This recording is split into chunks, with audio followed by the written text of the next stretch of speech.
Today, I'm going to have a conversation about resilience, the art of bouncing back.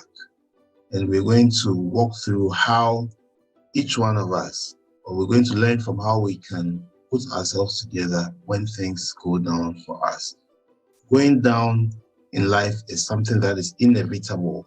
Every once in a while, something happens that becomes a major setback in our lives.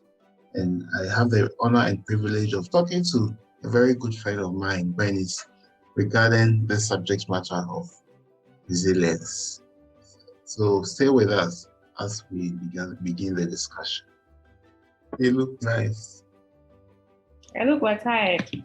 Nice. Oh, okay. Thank you. How are you? I'm fine. How are you doing? I'm good. What's happening in Cape Town? What are you doing there? What's that? What are you doing in Cape Town? Ha. What am I doing in Cape Town? Okay, so I'm part of a research hub, MyDeck. The hub is in UCT, that's University of Cape Town. It's a migration, development, and equality hub. So what we basically do is to do research. It's a research hub anyway. So do research on migration, inequality. So you are currently doing a project on migration. Yes. So currently we are doing a project funded by United Kingdom Research Innovations on migration, South-South migration. And those of us in Cape Town are researching on Ethiopian migrants. It's across 12 countries, actually. So people elsewhere are doing other things, but those of us in Cape Town or in South Africa are basically focusing on Ethiopian migrants. Okay, so is that why you migrated? Because you are doing a research on migration? Yeah, so I migrated to research on migration. So you left me in Accra to go and research on migration. Okay. Yes, you can do yours in Accra. You are here. So how long have you been there? A total of 9 months, but I haven't stayed a full 9 months. I because of the immigration laws in South Africa, before you get a work permit, it would take a long time from Ghana. So what I'm doing here, I'm on a research visa, and it's only 90 days. So I do 3 months, come back to Ghana for maybe a week or a month. Okay, up to a month, and come back another 3 months. So those my third 3 months. Okay, I get it now. So yeah. And when is this project going to end? It's going to end in 2024. Oh. I started a year ago. So this is like our second year. Oh, okay. So this is our third year actually. So it will end 2024. It's a 4-year project. Oh, okay. So you can do your calculation. Okay. That means you started in 2021. Yeah. Going on for 4 years. So that will be before. Looks like you are mimicking Ghana's electoral cycle. Anyway, so before the research, what were you doing? What have you been doing with your life? Is that what you've always been doing? Oh. Confess that I have a fair idea, but I want you to say it yourself. Just before the research, I was engaged in what used to be my hobby. I turned into a business. So I was baking cakes and selling for a living. That was just before the research. I think I Oh, did that for a year, almost a year. so that Before was your hobby. it was my hobby So what until were I you, lost my job. doing? Until I lost my main job. Then I decided Why? to make a business out of it. What did you do? Why? What did you do that you lost your main job? Were you sacked or what happened? Oh, I don't know whether it's unfortunate or it's fortunate. I didn't do anything, but it was um there was a time in Ghana where a lot of licenses were being revoked. So we started with the banking crisis and the savings and loans and credit companies. Then it came to finance houses, and I was working in an investment firm or a finance house, so to speak. And So that our means license was revoked. it was revoked. Oh, Unfortunately. so that you were making a lot of money. You were having the time of your life when it happened, right? Um, hmm, I don't know about making a lot of You want money. to be a typical Ghanaian. No Ghanaian makes a lot of money. I don't know the time of my life, but I think I was I was in a comfortable place. I didn't have to worry about my next paycheck, so it was okay until the revocation. Did you have any inclination? Did you have any idea that you were likely to have your license revoked? No, so what? You it went came to as a work. surprise. You went to work one day. You knew that the next day you were going to return to work, and then what Exactly. happened? How did you hear about the news? What Okay, happened?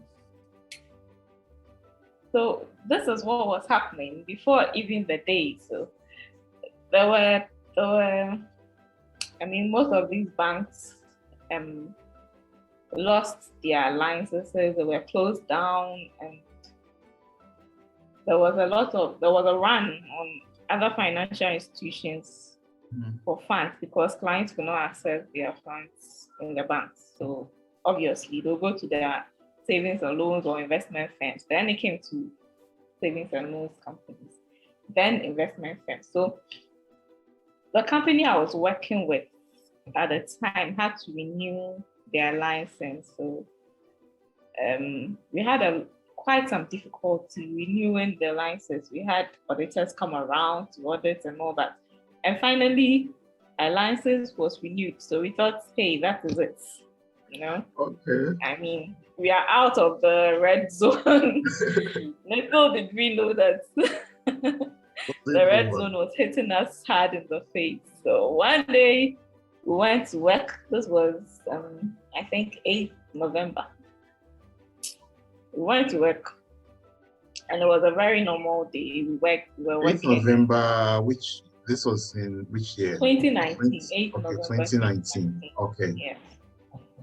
So it was a very, very, very normal day. I was sitting in my office, and my immediate supervisor, this was around midday, my immediate supervisor came over and asked if I've heard any like what news. And he said there are rumors that our licenses will be revoked. And I was like, oh, we are upstairs with the CEO doing some reconciliations. There's nothing that shows that our license is going to be revoked. I think it's just a rumor, it's not true. So by 3 p.m., the communique was out. It was all over the news. And then there was a list, and I think we're third on the Third on the list. So how many companies, institutions were on that list on that day? You remember that? It was about 13 or 11 or 13. I'm not too sure, but it wasn't more than 13. So we were on the list. Bottom line, we were on the list. Okay. And it came as a shock. I should say we're not expecting it as well. Oh. It came as a shock. So we're after you got that, okay, continue. We're all disorganized. That's what I wanted to say. So what happened? So then what? You went home immediately, or did you continue the meeting you were having? What happened? Definitely, there was no need for that meeting. There's really no need for that meeting. Our license had been revoked. What are we reconciling again? Nothing. So what happened was that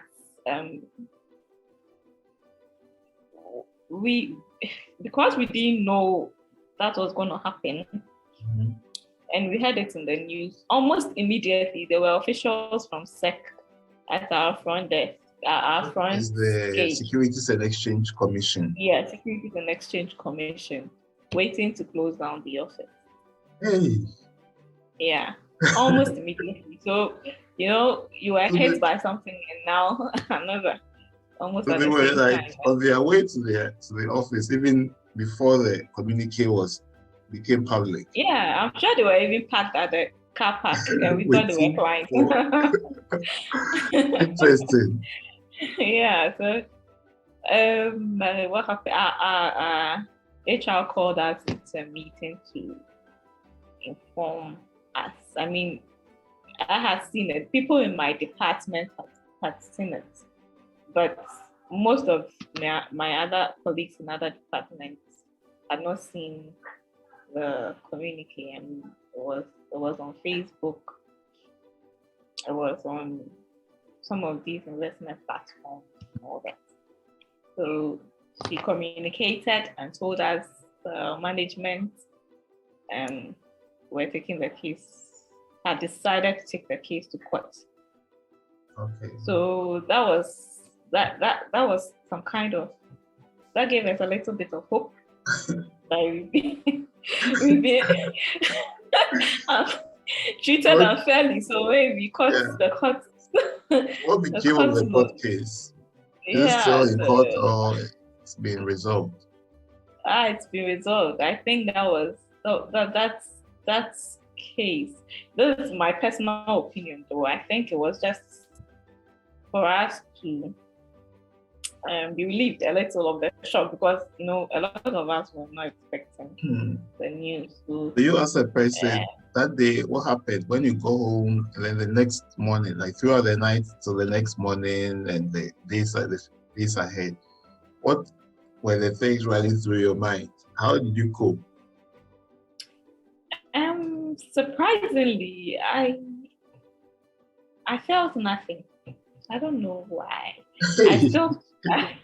Surprisingly, when I heard the like, did you have some huge money saved somewhere that you were going I didn't have any huge money saved. Another source of income. I didn't have any other source of income.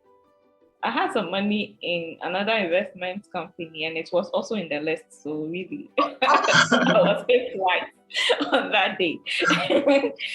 But surprisingly, I didn't feel anything. I just sent my sister a text that our company has gone under.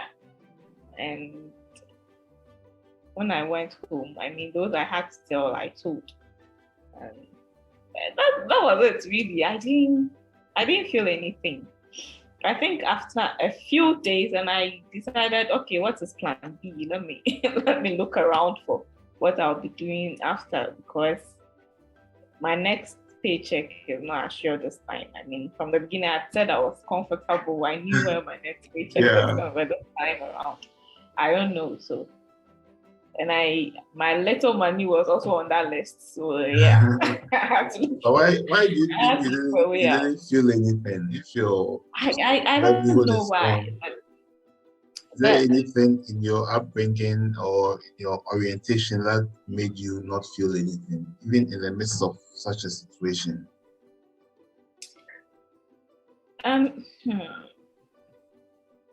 Seriously, I keep thinking about why I didn't feel anything, but I don't have an answer.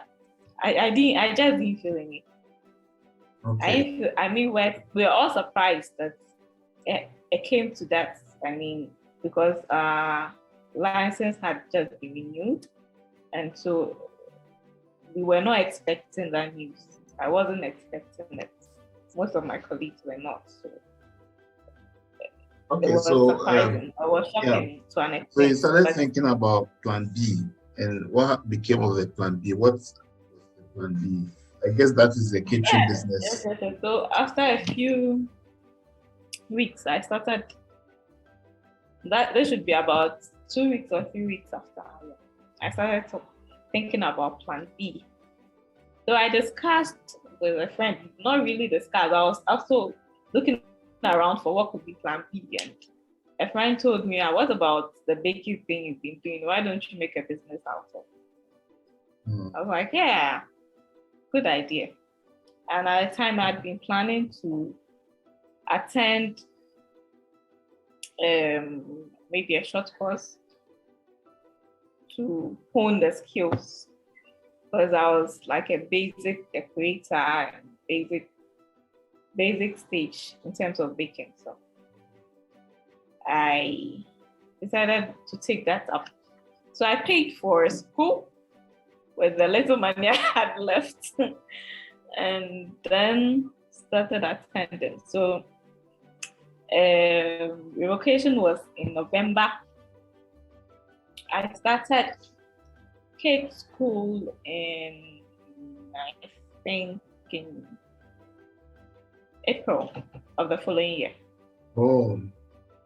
Yeah, there was some gap beside. But in between then, I was still baking for friends. Just at this time, I was charging. I was charging money for it, for my services. So you were in your previous job, you were basically like you go and do your job and then you get paid at the end of the month. Yeah. Now this time around, you had to look for your own clients, make sure you deliver, and then you make sure you get your money. So you were your own marketing person, your own manufacturer, own account, and everything. Yeah. So how Yes. would you describe that? Did it feel new to you when you were doing that? Or was there anything in your previous job that prepared you to do this kind of thing? Okay, so in my previous job, not the last one I left, but the one before the company I joined, I did a little bit of marketing, advertising, pitching, product development, Okay. customer service. I did all that, but indeed, it didn't prepare me enough to sell cakes. Yeah, it prepared me to develop an investment product, sell it, and all. But selling food or cakes, or was a different ball game together. Because there were people already in it. A lot of people had their clients. People had been celebrating their birthdays for God knows how long, and they might have been ordering from specific places. So, and I wouldn't say I was very good. I was, like I said, I had applied to learn more. So I was really basic. So, I mean, the initial plan was to sell muffins. Okay. Not cakes. So muffins and other pastries, not decorated like like the birthday cakes we have we have around. Not really the decorated. It was to sell muffins for breakfast, for events, muffins, pies, those pastries. Yeah. That was the initial idea. So I named my company after that. Okay. Named the Muffin Tops. because I wanted to sell muffins. Okay. So was it profitable? Yeah, I think I could survive on that. I mean, coming from investment bank, it couldn't match my Okay. salary at the end of the month, but it was good. At least for a startup, it was good. I must say. I mean, I was able to buy some equipment I needed to set up from the money I got from baking from friends. Most of my clients were friends I already had, and those referred to me by friends. It was good. I mean, if I had a lot more clients, I'm sure it would have matched my salary. What I was getting from the investment, but I mean, it was good for a start. It was not enough. So what kind of adjustment did you have to make with your reduced income and now that you have to be doing your own work and, should I say, making your own money? What adjustments did you have to make to your lifestyle? Okay, so I didn't really have to make much.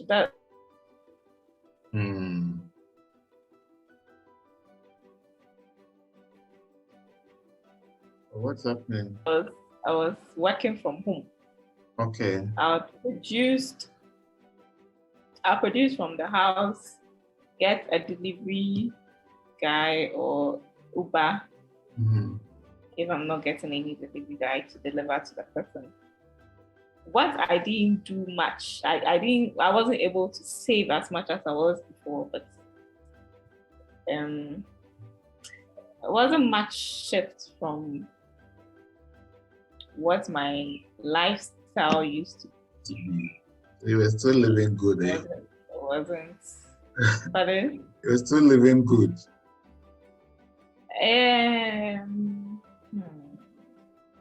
Yeah. I mean, I was okay. It was okay. There wasn't much of a shift. The only thing I would say is that I didn't save as much as I was doing when I was working. And that's because you don't really know how much you're going to earn in a month. You don't know when your next client is coming in. You know, you don't know when the next order is coming. So no. Maybe before the next order, you'd have spent the profit from the last. The profit from the last. I know that kind of life very well. So, is there anything you've learned from this experience? Yeah, I think one thing I learned is to be calm in every situation, really. If I wasn't, I don't think I would have been thinking about plan B. Okay. A lot of people just jump into looking for a new job. But I didn't rush that process. I really wanted to know what I wanted to do with my life from there. That was also a point for me to think if I really wanted to be in the investment banking sector or the banking sector, where would I really want to be? Yeah. In that space. I mean, I've lost my job, so right now, it set me thinking: what do I really want to do in my life? Where would I really want to be? What brings me fulfillment? What do I do that is more fulfilling or I'm at ease doing? So I thought of all that within that space, and I think it was because I was calm when the whole thing happened. That's why I was able to do that. Okay. Interesting. So did you attempt looking for a job while you were minding this business? Yeah, I attempted. I don't know how many times. I'm sure it was just a few times, really. I applied. I remember one particular one. I went for an interview. And they called me. There was supposed to be a second interview, so they called me for a second interview. And this was the pensions company. Oh. Yeah. So they called me for a second interview, and then COVID hit. And they didn't call you again. And they called me back to tell me because of COVID, they had to downsize. So it might not even be. I mean, most of them were working from home too, so they might not even be able to continue with recruitment. If anything comes up, they'll call me. I think I followed up once, and it was the same story. I didn't follow up again. Wow. So how did you end up with this research job that has taken you out of home? Okay. So it goes way back, really. When I finished uni and I got my first job. So this friend of mine was doing a PhD in migration. So most of the time, I helped with when he collects data. I do transcriptions and all that. Maybe data analysis sometimes once a while, and sent. So I was kind of working for him, his research assistant, when he was doing his PhD. And so that I was doing that together with my first job, the first job I got after school. I mean, after national service. So this goes way back. So when this project started, he's a project lead. He now lectures with at University of Cape Town. I mean, he's been lecturing here for close to, more than 5 years. I can't remember the number of years, but it's been more than 5 years. So when he got the project and it started, he contacted me about it. But then I was working with my now defunct investment banking company. Okay. So I didn't give it much. Life was good. I guess. So I had forgotten all about it, about all of this. So when the revocation came, I started my business and all that. At a point I decided maybe I should do a master's or something whilst I'm not so busy, because I don't have a 8 to 5 job. So I was looking at my options, and this came up again. I mean, we're discussing about my options for masters, and this research project came up again, and he asked if I'm interested now. I'm looking at doing the master's. And I'm like, oh, why not? I'm not kidding. So I picked it up. Okay. So he offered me the job again as a research assistant, and this time I took it. Yeah. So when the project ends, what happens? Or in fact, what is going to happen? What happened with your plans for a master's? So I'm still pursuing it. It was one of the agreements for joining the project. Okay. So for my fellowship on this project, I get to do a master's if I'm accepted. Okay. Yeah. That's good. So I'm still pursuing that. So you're going to move from financial services industry to migration. Yeah, to social science. actually I was trained in social science.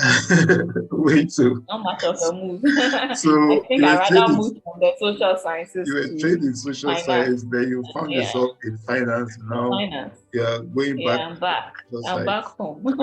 So is that what is it that you move because you find opportunities there, or you move according to your desire? Okay, so What is driving the switches? so when I finished school, when I finished my master's, the first job I got was in the financial sector. I was an investment bank. So I decided to make the best out of it. And fortunately, or I don't know whether it's unfortunate, but I think it's fortunate. After that job, I got another job because of my experience.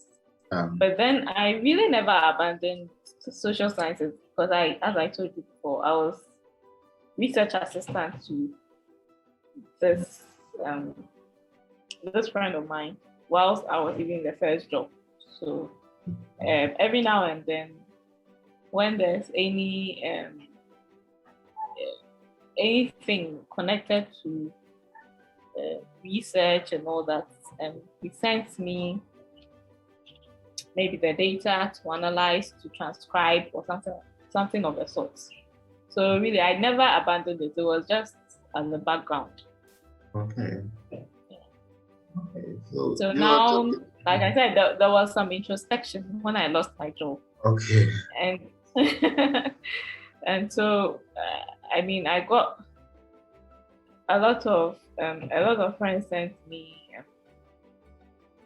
job ads in the investment banking sector and all that. And I told them if it's not Bank of Ghana, I'm not I'm not going. I've heard this Bank of Ghana thing a lot.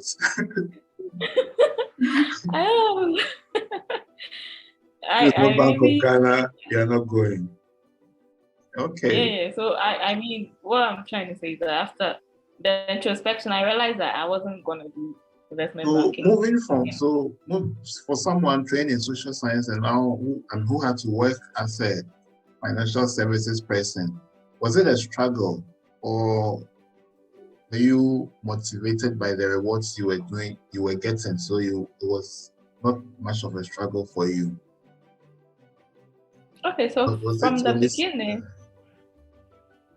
Yeah, go on. From the beginning. Yeah, so from the beginning, it wasn't much of a struggle because I didn't. My first job didn't zoom me straight into investment banking. I was like an administrator, first of all, of the company, and then I became a personal assistant to the CEO. So that's when I started learning on the job. Okay. Learning because I didn't really have a finance background. So. And then I became customer service rep, customer service, marketing, product development. I mean, it was all in one. So, so at this point, I had honed my knowledge on the products, how to sell the product, how to develop the product. So all of this were just, not a core, but I've been trained such that I understood investment banking, product selling, and product development. So from there, that's when I moved into becoming an investment officer. Now I was working with the instruments. I'd already gone through the process of understanding the instrument, sold it, developed, and now I'm actually working with the financial institution. So it wasn't so difficult from the beginning. It was okay, really. Well, because of the process I went through before really doing the core thing. And from there I moved into I moved to my next company, and there I think it was a bit difficult because the portfolio was huge, and and now I started administering mutual fund, two of them. And so, yeah, before I was doing personal portfolios. I mean, not a mutual fund, and some pension instruments. So now I'm doing mutual funds, and it was a bit, I wouldn't say it was difficult, but it was new. Challenge a bit. Like, so did you have to go to did you go through the Ghana Stock Exchange Securities Program too? Yes, I did. I went through that. Yeah. So you are authorized. Are you an authorized dealing officer? Definitely. You finished? Did you? No, don't worry. Just did you get to the end? Did you finish? But I want to hear what you're about to say. But I did finish writing all the exams. I'm still left with one paper. Oh. So that's the difficult aspect. That's what I call the difficult aspect. I finished all the papers, and one paper decided not to write.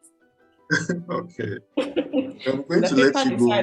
The paper decided not to write, or you decided not to write? So the paper decided not to write. It's not a paper.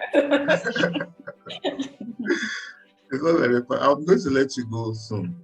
But just before you go, I can see that from what you're telling me, I'm seeing that you've had to do a lot of adjustments and adapt a lot to situations and to the experiences of your life. When you were a girl, I mean, let's go back to when you were a girl, maybe senior high school, JHS, or even much earlier. What kind of dreams did you have? Are you living your dream? In terms of career, what really were you thinking of when you were a girl? Well, that's an interesting question. Okay, so like you said, I've had to do a lot of adjustments even when I was a girl. So when I was very young, much younger, I said I would want to be an air hostess. Oh. I hadn't even seen a plane before. But I only see to the sky. I said I wanted to be an air hostess. Okay. Now, someone discouraged me. Okay.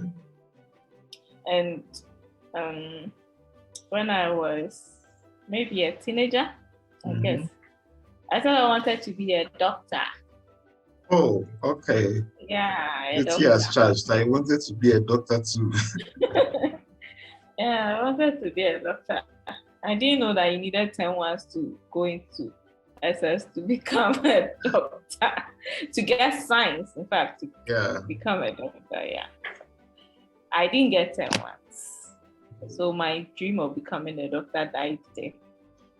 And from there, I quite didn't have much. Maybe it's a school you chose. Yeah. I chose Holy Child. I didn't even get Holy Child. I didn't get Holy Child. So I went to Corpus Christi. It wasn't a lot of, the story is too long.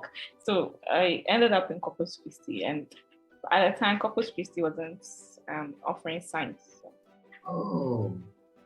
I think when I was choosing Holy Child, I said science or home economics.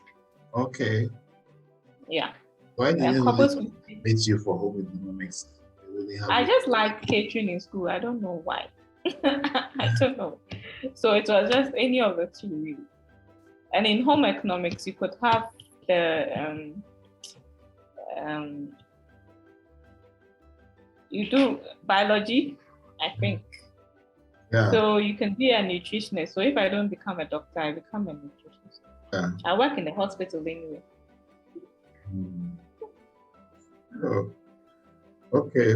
Then after that, So what happened? What else were you dreaming about since the science? I don't think I was dreaming anymore But at this weren't point. Corpus Christi offering home economics? No, Corpus Christi at the time wasn't offering home economics and science. So I did business. Whether business or general arts, and you opted for business. So I did business. There'll be money in business, so you should do business. No, I don't even quite remember why I chose business. I really don't remember. But I did business. And I went into University of Ghana. After my first year, there was this thing. I don't know whether it was a rumor or was true, but I think I saw it in the handbook in the University of Ghana when you do very well in your first semester or the first year, when you get A's, or you can apply to the nursing school. Yes. So do some particular courses. Okay. Like psychology. So in the final semester, that's the second semester, I went to the nursing school to try to apply to nursing school. I think I had a thing for being in the hospital. I don't. Yeah.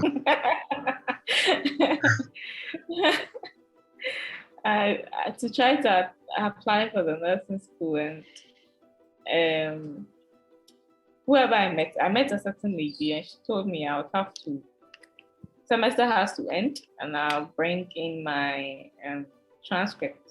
Then I can finish that application.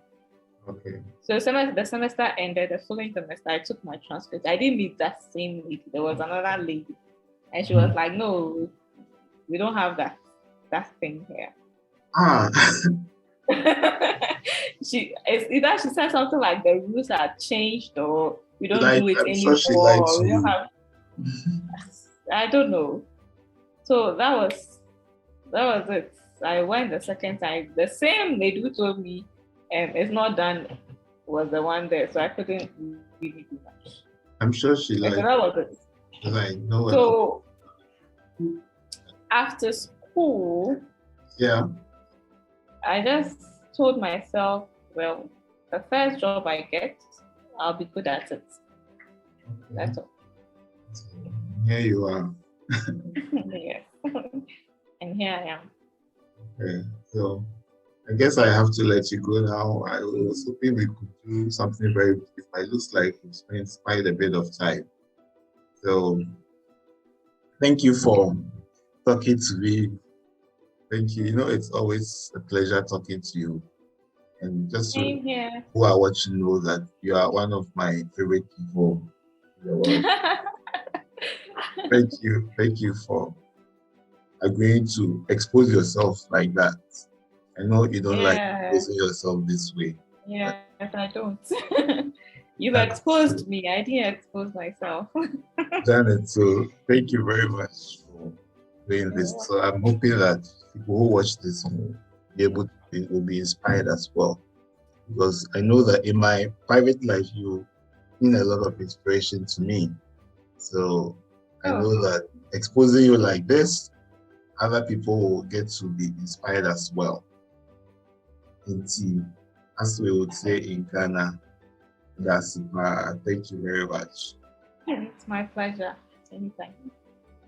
Okay. So, bye-bye. Bye. I'll catch you on the other side. Catch you.